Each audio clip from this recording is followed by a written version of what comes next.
Hello guys, welcome to my channel.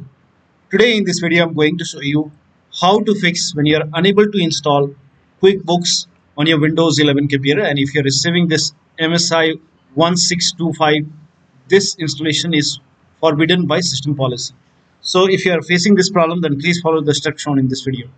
To fix this, open Windows settings and then go to accounts and then scroll down and then click on access work or school.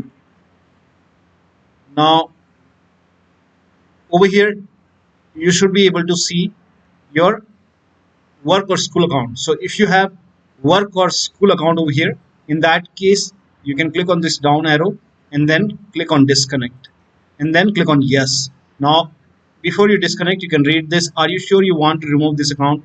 This will remove your access to resources like email, apps, network, and all content associated with it. Your organization might also remove some data stored on this device. So if you agree, click on yes, and after you disconnect, restart your computer, and after the system restart, you can try to install QuickBooks, and you should not receive this error message again. So that'll be all. Thank you so much for your time, and please like this video and subscribe to my channel.